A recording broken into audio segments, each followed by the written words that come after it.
I know that there was something happening when the lights down the stairs went off. I saw a man, which I think, oh, it's my dad, like a big man, and I saw him wearing a French army uniform with a half-burnt face, which I got blown back by. I just sat there, I was like, yeah, that's not my dad sort of thing.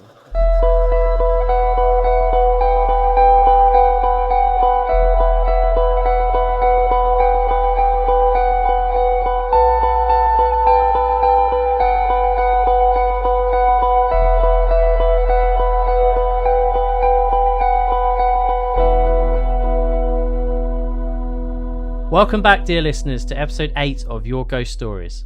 I'm one of your hosts, Nigel. And I'm Jamie, the other half that completes Nigel. Thanks for joining us once again as we explore the unexplained, inviting guests from all walks of life to share their real-life experiences with the supernatural in their very own words. On today's show, we have Callum from Luton, UK, who reached out to us via email. He and his family previously owned a paranormal research company and have visited many spooky locations around the UK. Callum goes into detail about his family's ghost hunting and investigations business, seeing a Frenchman with half a face, and the story of a spirit predicting the future. So we're going to jump straight into the show and welcome Callum. So hello, Callum. Hello. Thank you for joining us on Your Ghost Stories. So you are self-professed number one fan of the show? Yes, 100%. Big fan here. No pressure there to make him say that whatsoever. Callum got in touch with us via email and said he had some cool stories to share. So from what we read in the email, Callum and his family used to have a ghost hunting kind of business in the UK. So yeah, we'd love to hear more about that. So what kind of got you into, or you and your family into ghost hunting in the first place? Yeah, so I got sort of pressured into it from my mum and dad. And I was always interested in the technology side of finding ghosts and stuff like that. My mum was a big believer. My dad, not so much. And me, when they used to come back from ghost hunts, they used to tell me the stories and also tell about like the technology of stuff. So then I decided to get into it, and I was only 16 at the time, and I wasn't able to go into ghost hunts. So then we decided to make up our own business and then go around like that sort of thing. Nice. So I love the way you say your parents pressured you into it. They won't like me saying that. Did they lock you in a room and say, Callum, you will come ghost hunting? I was forced at a young age. Child labour. Yeah. So your parents were actual paranormal investigators? Yeah, so I think they started off quite young age, looking at going around ghost hunting themselves. And then they used to pay, obviously, different companies to go out. Then they always used to come tell me, and now they're like, we're going to do this ourselves, because the places we go to are not expensive to rent. It was more if we can get family on board to pay like about £20 to go and have a look, that's what they're more likely to do. And then we set up a Facebook page and Instagram page, and it sort of just blew up from there. We got quite a few followers, and then new people came in and started following us, and then coming on to our own ghost hunt sort of thing. So going back to the very beginning, what was it that interested both your parents? Had they had experiences when they were younger? My mum definitely. Her mum died at quite a young age. Sorry, her mum died, and then when she was a young age, then she used to see a couple of bits around the house. And then when I was younger, I used to pick up on things. Obviously, children always do. Then she sort of talked to my dad about it, and then he also got involved with it. Then he went on to ghost hunts and started to believe it, and then wanted to start his own sort of thing up with her as well. Amazing. So your dad was a bit of a skeptic before they 100%. got into all this. Okay, so yeah, we know you've been to tons of locations and you've seen lots of stuff. We saw briefly in your email, which is awesome. And like the listeners on this show, this is the first time that we actually get to hear the stories as well. So we're just as tense and excited as you. So when your parents started up their own investigations, how did they find out about locations to go to? Was it something they heavily researched? And also, did they ever take any equipment with them, like recording equipment to try and catch any sort of voice phenomenon? Yeah, with the locations, we sort of just Googled what other people were doing, the big popular ghost hunters. And then we also did a lot of research ourselves, driving around locations, meeting the people who own them. I know a lot of them, especially like the Bedford ones, who I've got a few stories of. He was a really friendly guy, and he sort of let us do it for cheap and really wanted to get involved himself because no one else sort of done it there. he obviously, because it was a family experience as well, he really was up for it. Then with the equipment, I think we spent way over like $1,000 on it. It was a lot of things we did, especially like a couple of bits we can get from like toy shops, that was really weird, and then other bits like the recording devices, and then I think it was an EMF box we got. A lot of it we took with us because I was more interested in that, and I could use it a bit more because obviously I was a bit younger. I was a bit more quicker with it instead of them. They sort of just left me to it, and it was sort of like a free equipment sort of thing. When people came to us, they'd be like, take the equipment, go off for like an hour and do it yourself, which not many companies used to do anyway. So it was like first in the business sort of situation with that. That sounds pretty cool, actually. That sounds pretty cool. I only wish that I come across that a few years ago, because some of the ghost tours I've been on, it's been a bit, they've been a bit strange, to be honest. There wasn't what I was really expecting, and it kind of felt a bit forced. Yeah. But going back to it, what was your first experience with paranormal? Was that with your parents going out on a particular sort of ghost hunt, or was it a personal experience from something unrelated? I'll say it's more unrelated for me. I used to have a clock in what we used to call like a playroom, what was my back room for when I was younger. We just sort of had a clock in there. It was like a Chelsea clock. And I used to play football with my dad in there on the Xbox, and we always used that clock never worked. When we brought it, it never worked. Took the batteries out of it, sort of just had it as a display piece because I liked the team. Then when I can't remember what date it was, but when I was younger, we looked at it and it started ticking. And me and my dad just looked at it and we was really confused. And that's when he sort of explained like what he believed in the ghost side, and I didn't really know much about it. That's what sort of started it off. And then my mum also said about there's loads of experiences that used to happen at our house, which obviously I was too young to understand, but that's what sort of kicked it off, really. Do you and your parents still live in the same house? Yes, we do, yeah. Have you had any more experiences over the years? Couple of knock-ins, little things. We did keep the Ouija board in our house for a bit, which we always thought started a couple of bits. We had an alarm clock under the bed that wasn't used for years, and as soon as we came back from a ghost hunt, it went off. That's when we sort of said, we're going to get all the equipment out, we're not going to have anything to do with it, we keep that up the garage and we'll leave it as it is, sort of thing. So you did mention in your email that you previously had a ghost company, so is that kind of the reason it all got put to an end, because things were coming home with you? Yeah, I think our last ghost hunt, we had what we called an evil spirit. It growled at us and it wasn't nice at all, which sort of said we thought it followed us home. It was a bad year for us in general. We said we'll just call it in, and plus it wasn't as much of interest anymore. TV sort of get hold of ghost hunts and ruin the experience for everyone, and they all go into it expecting big things. When nothing happens, they get disappointed and leave bad reviews. So TV sort of ruined it as well for us. Yeah, that's the problem, I guess, is when you're in that situation and you are, you've got to make money, your family's got to make money, but when you are in that situation, there's no promise or guarantee. It's like kind of when you go on holiday and you go dolphin watching, and they have to put a disclaimer, sorry, you might not see dolphins, but come on the dolphin ride. Yeah, exactly.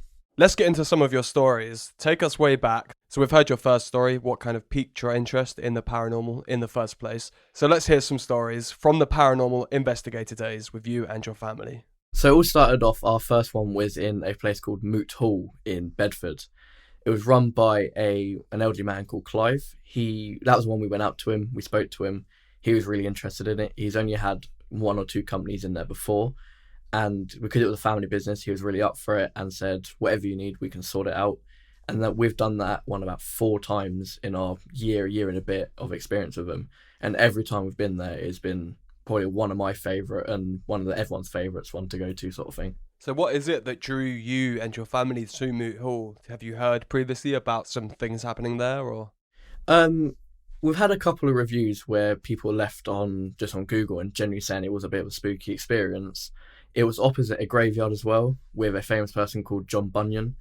I learn't about him at school and spoke to my parents about it. He sort of owned the land, and there was a lot of sort of like energy around there. And my mum definitely felt it when she first walked in, and just we thought this would be the perfect one to sort of start off with. Did she feel bunions rubbing on her shoes? I wouldn't go that far, but she definitely felt something. I've definitely heard that name before. When you say John Bunyan. Mm-hmm. Yeah, I don't live too far from Bedford, actually. Well, I grew up not too far from it. I don't know why, but you just said John Bunyan, and I'm like, "Oh, I know that name for some reason." What was he famous for? So I believe he owned most of Bedford, Toddington, and Harlington. He was sort of like the landowner and kept a lot of. I can't remember what it was, but I know he did a lot of land around there. There's a famous John Bunyan walk from I think Toddington all the way to Bedford, which he sort of did himself, and I think he died near Moot Hall, but I'm not too sure on that one. So he definitely didn't sell plus-size shoes. He did not know. Can you tell us a little bit of the history of Moot Hall? Kinda. I know it was built in 1800s, I believe, and it was used as sort of like a Mayfair events for kids like that. It was also a soldier base camp, and I know it was famous for French soldiers for some reason. But yeah, it had a lot of history there from very early on. Take us into the beginning of the story of your experiences at Moot Hall. Yeah, so the first night, it was more of a charity night that sort of kicked off the main business as well. It was sold out within, I think, about an hour, quite a few tickets there. A lot of it was family, but again, it sold out quite quick. So it was a lot of energy there already. Upstairs, they have a huge table, which we did our first, sort of, I guess you call it seance, which you sit around the table, you shout out your names, ask any questions, and it sort of gets the night started. Like a lot of energy build up. So me and my mum and my dad used to walk around the table saying, "Can you say your names?" and sort of just like rile everyone up, ready for the night. And it got the energy going. So throughout that first night, there was a lot going on, a lot of lights flashing. Because this is in pitch black, there's not many roads around there. So from the windows, you saw the lights coming in. A lot of things going up and down the stairs, which we had these automatic lights. They used to go off a lot. And in the John Bunyan room, where another table is, it's sort of like isolated from everything.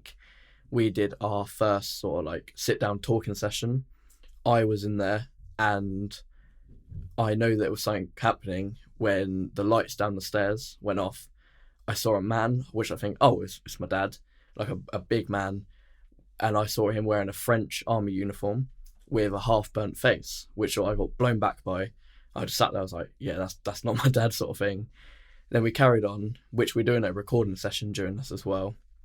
Then throughout the recording session, we asked him questions, and I think within 20 minutes, I decided to cry for no apparent reason. I literally just broke down. I was like, I don't know what's going on.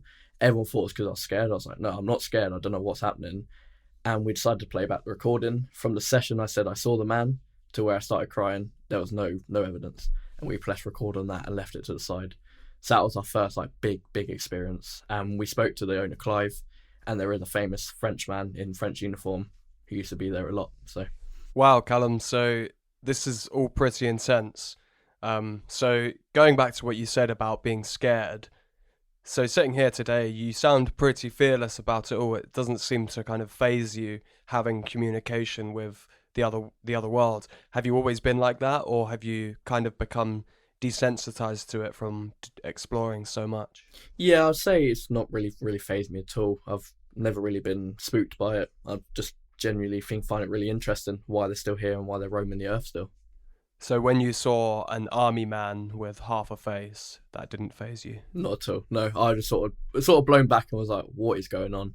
And it was just interesting to think that he hit me at the end there with me kind of crying. It was a really strange experience. If it was a sad situation, picking up on that negative energy can sort of make you feel overwhelmed. But going back to the, you say the French soldier that you saw, was it a full body apparition? Did it look solid, or was it sort of slightly sort of see-through, or was it like you're sitting next to Jamie now? Was it as clear as day?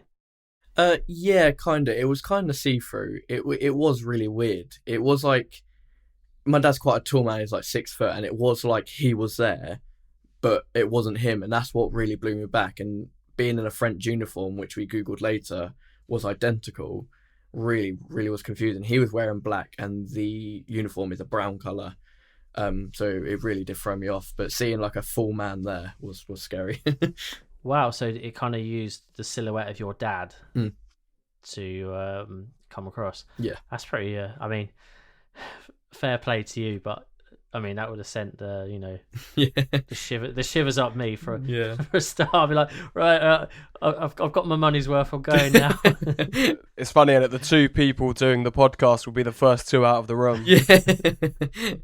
So you've got another story that you wrote in about, which is called a place called Kelvedon Bunker, and you heard a whistle noise there. Could you tell us a little bit more about this? Yeah, it's a place in Kelverton where if there was ever a nuclear war in, I think, the 80s, they would go down there, which wasn't particularly used or particularly, we thought, haunted, because obviously no one would die. There was no nuclear war. They didn't need to use it. But I'd say it's probably one of our second best places to go just for the actual things going on there. It is a spooky place. It's really strange. Could you describe the location to us? Yeah, so you go deep into a forest to actually get there. You drive in, it's about a mile driveway. You pull up, it's obviously turned into a museum now, but before that it wouldn't be a museum. You pull up, you then have to walk another, I'd say about 20 minutes down this forest place. Then you enter this sort of a normal looking house. Then you go into the house, obviously now it's a museum, but it wouldn't be.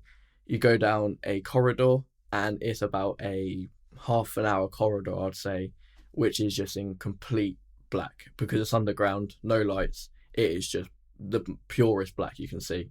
You go in, there's a big steel door, which is also used for explosions. They have all weapons down there still. Then it is, I think, 4 floors, I'd like to say, of just like computers, obviously all from the 80s, computers, sort of military-based sort of thing with all maps on it. It's huge. You can get lost in there. It is mental.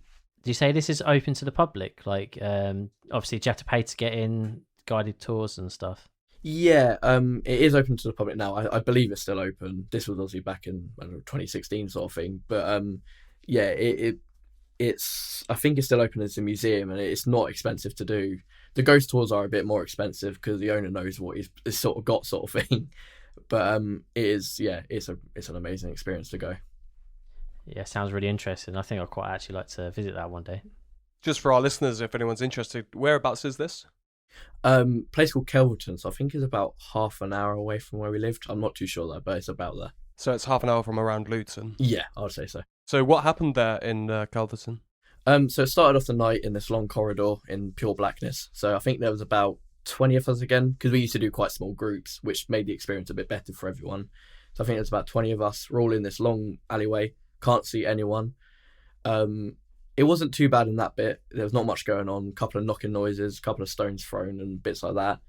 We got to, I believe, the cafeteria area, which we set up as our base. We then said, oh, sure, in free time, go off and do whatever you need to do. We then was watching the CCTV, just everyone sort of walking about.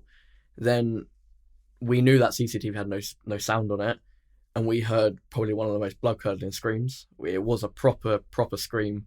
We thought if someone hurt, we went exploring. No one said it was anything. And that genuine, I've never seen my dad like shake in fear, and that really got to him. That was our first experience. Then ending off the night, when everyone went home, our energy was low. It's about 4:30 in the morning. We've been there since 11. We decided to call it in, go around all the rooms, check we haven't left any equipment. And we heard a clear as day whistle, like literally. We asked it to do it early on in the night to see if we can copy it, and it then copied it at the end of the night. We just said it's way too late and we're too tired to go explore this. But that was like, we knew someone was watching us in that place, and the whole night we thought someone was watching us. Something clearly did not want you there, right? Not really. I say it's more. I think it was more the builders that would have died there than anything, and it was built on a Roman base. But we think we've done that twice, and both times it's sort of been a good night. But yeah, I think that's all really was there. So I'd love to know how to say somebody's interested in going on a ghost hunt. How would they, one, find these locations, and two, actually gain, permission to get into these buildings? We thought that from the start. We was like, we don't know how to do this. We started off completely fresh. None of us had experience in anything. My dad was a coffee seller from the start. He knew a little bit about, like, obviously getting pictures and stuff like that, but we knew nothing about ghost hunting. We sort of found the places of people we knew or other other ghost hunting places. And then he used to ask the owner, just sort of went there and he said, yeah, we can do it for this price. And we sort of worked out if we can get 10 of us in, that'll pay for it and have a good night sort of thing. Another one of our locations that was quite a popular one, which we didn't think we could get away with, was the Redoubt Fort. I believe that is round Clacton-on-Sea ends, which is a military base, which is pretty much like a huge fort.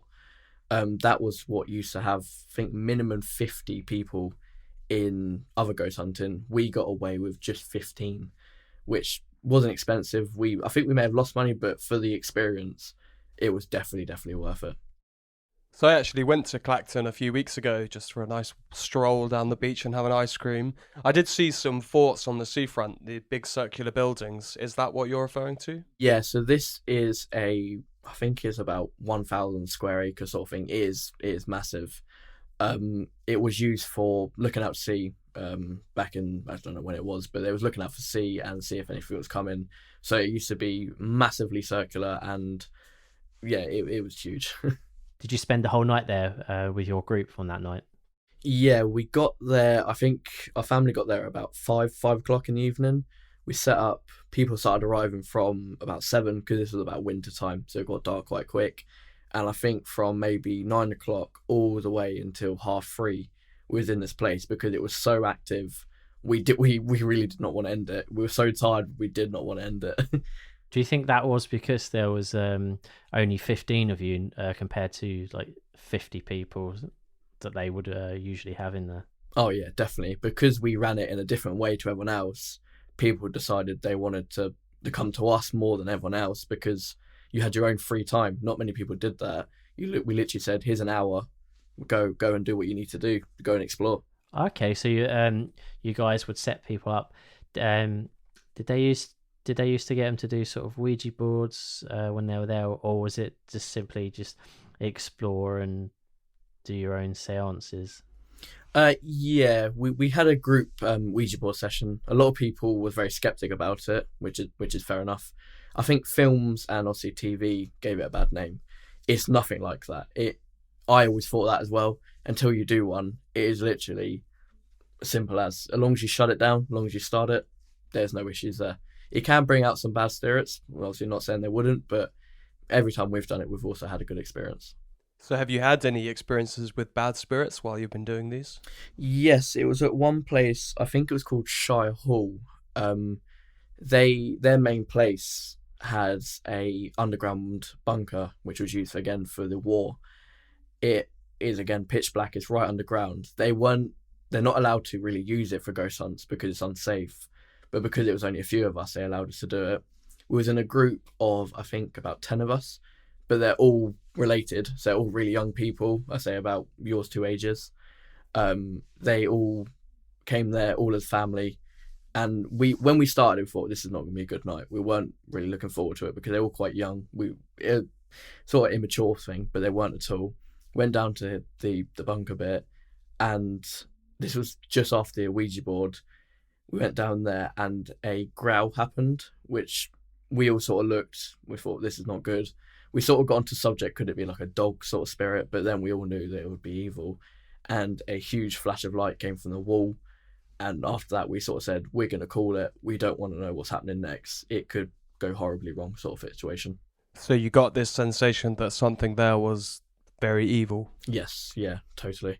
That actually sounds terrifying, hearing a growl. To say, Jamie, you've heard a few demonic growls, haven't you? Would you explain, would you describe it as a sort of like demonic growl that you heard? Yeah, definitely. That night was really weird. From the Ouija board, we had this young couple there. We didn't know they're related, like we're not related, but they're part of a relationship, which they did the Ouija board and it kept calling up mum and dad. And they said, oh, well, our parents are still alive. Could it be their grandparents? And I think after 1 or 2 months or even 3 months, we got an email from them saying that she was pregnant. And we found that really weird. They had no idea. And this Ouija board sort of lured them to saying, you're going to be a parent, you're going to be a mum and dad. And that email, we still got it, and it's really, really scary. It's like, wow, that's crazy. Once every episode that we record, one of the stories always gives me a kind of tingle or a shiver down my spine. And that was the story. It's fascinating, isn't it? Like the last guy we had on this podcast, also a paranormal investigator, was saying how, these spirits, when you communicate with them, they can see into the future, they can see into the past, and the present. And it really is fascinating, isn't it, when you have that kind of communication and then something like that happens. It's mind-blowing. Yeah, I've heard so many stories about people using Ouija boards and a spirit coming through trying to either warn them or tell them something, and usually later on down the line they find out something that confirms what backs up the spirit what they were doing on the Ouija board. And again, I think that is so sort of surreal and creepy, because I can imagine getting sort of hooked on doing a Ouija board to try and find out as much as you can, and then like it taking over your life. Yes, definitely. It was a very, very strange experience for all of us there, and to find out that at the end sort of just said this is something real. Would you say that was grounds for proof that ghosts and spirits exist for you? Yeah, 100%. Knowing that and not them knowing, to me, is definitely proof there. So Callum, you have a few more stories for us. Have we got to your favourite story yet? I'll say the Moot Hall one was definitely my favourite, but the all-time one was definitely at a place called Bromham Mill. That, to me, was more proof than any Ouija board or anything for me, and even seeing a spirit, that there's something paranormal. The stage is yours. So another place in Bedford was a place called Bromham Mill. It was an old water mill, which apparently a lady died in the water with something with her dog as well. And since we got there, even just doing a walk around the building with the owner, it just started off straight away. Doors slamming, just everything, lights turning off. It really started from there, which we thought we need to get in there ASAP. There's another house opposite that we always wanted to do, but apparently that was too unsafe to use. But we always thought the spirits from there came over to here when we were there, sort of just say hello. But the main story I've got from there is, as I said, from the toy shop things, we had these things called light up balls. If you touched them or even like slightly knocked them, they would go off. Nigel's got light up balls. Just rub Nigel's balls and they glow red. Are you envious that I sometimes put glitter in my shower jar? It's like sometimes if we go to a disco, Nigel just lights come down, Nigel just pull his trousers down, give him a little flick. The lights just go spinning everywhere. They don't call him Disco Nige for nothing. Do you say this was a watermill? Yes, it was, yeah. So tell us a little bit more about Bromham Mill. Yeah, so we had these light up balls that we would use. They sort of flash throughout the whole thing. I just looked over. Yeah, so we had these light up balls that we used to use. I can't go over that now. That's always going to be in my mind. All you can think about is Nigel's shiny balls. Being the disco ball. You'll be laying asleep tonight. Oh no, his balls. They're in my face. I can't get them out. Yeah, so we had these light up balls that we used to use. A few times throughout the night they used to go off. But this particular one, we set them up downstairs where the watermill was, and they went missing. We thought, oh, someone's kicked them, is what it is, they're cheap enough. Obviously, if they're gone in the water, you ain't retrieving them. Then, throughout the night, we kept asking the spirit, like, do you know where the ball is? Do you know where the ball is? And we have these EMF readers that used to pick up on electric magnetic field, and they used to go off saying, every time we asked it, yeah, they knew where they were. A Ouija board, we did it, yeah, I know where it is. We said, can you tell us? They all said no. Throughout the whole thing, they all kept saying no. And it got to the end of the night, and right on the floor, we went upstairs, right on the floor behind us was this ball. And no one had it. It was only, again, about 10 of us. No one had this ball. And to see it literally right on the floor, to me, was like, that is the most solid proof I've seen. Wow, where do you think they took that ball? Was it just one ball that went missing? Yeah, just a blue one as well, which made it even weirder. It was like, this one just completely vanished. It's sort of an interesting thing. If you had a tracker on it, where would it say it was? Like, would it say it was in the room? Would it say it's gone? I really wanted to know, but it's an answer you'll never get. Yeah, that sort of makes me think. Did it leave our reality and join the spirit world and come back? Is that even possible? You know, yeah, that's pretty cool, man. That's pretty cool. Or maybe it briefly went into the water and the ghost just wanted to see you in your swimsuit. Yeah, maybe it did. Maybe she was interested. So by the sounds of it, Callum, you've got one more story to tell us. Yes, this was at Sharnbrook Theatre, another one in Bedford. Bedford must be a very haunted place. But it's more of a personal story between my mum, my dad and me, which was, again, from the Ouija board thing. It was a very quiet night throughout the whole theatre. Not much really went on. We thought someone was sitting in the seats, but again, that's more shadow sort of situation. But it was only about 10 of us. They all left around about 3:30. So it was left with me, my mum, my dad, and 2 people we knew from where we worked in the past. And they had an urge to do a Ouija board. He said, "Oh, can we have a go?" And they were like, "Yeah, go on then." We started it, and my granddad came through, which was like really strange for all of us. And we had another bad year that year. And for him to come through was really strange. And it was asking like really personal questions and it would answer it. So knowing that, to me, was like, these Ouija boards are solid proof that they can work. Take us through what happened on the Ouija board. How did you know it was your granddad coming through? I think we asked a question. I can't remember how it first started, but we somehow established it was him. And then we asked for his middle name, his nickname, my dad's nickname, stuff that I didn't know and my mum didn't know about my dad. And for them to come through for him was more shocking. And me knowing a couple of bits that I knew that no one else knew it came through was really, really surprising. Just to be clear, it was just you, your mum and your dad doing this Ouija board? Yes, yeah. The other 2 girls sat out of it and they said, we'll let you do this one. Which then knowing that he said goodbye as well was really, really strange. And since then, we used to say he got reincarnated as a robin sort of thing. The robin brings my mum and dad good luck. It brings me bad luck. If I see this robin and it doesn't move, for them it's good, for me it's bad. And we can only see him through that. We haven't seen him, we haven't communicated with him apart from that night, which was back in like 2018 sort of thing. Fascinating stuff. Does it kind of give you some solace to know that your granddad may be communicating with you? Yeah, it was a sort of a thing saying that he knows he's looking down on us and knowing that we're all safe sort of situation. So you said about the robbing bringing your mum and dad good luck. Why would it bring you bad luck? I always said about every time I see it, it was more the case if it stays there and I walk past it or it won't move, it used to bring me saying a warning for bad luck. It started off when my dad's appendix burst. It warned me it ever seems to be between 1 month and 3 months. That happened one time. Mum went to hospital for a heart thing. One time my granddad got diagnosed with cancer, and every time I see it, something bad has happened within a month or 3 months. So every time you see a robin, you're like, "Oh hell no!" Yeah, we went to, I think it was a zoo not long ago, and this robin was in an enclosure. They had a robin enclosure. This robin was in with the monkeys, and I just said to Danny, I was like, "That's bad luck now," and that's when my granddad got diagnosed with cancer. No way. Yeah, so it was Sorry a to bit hear of that. like a wow. Yeah, every time I see it, he's sort of warning me, saying, "Get prepared."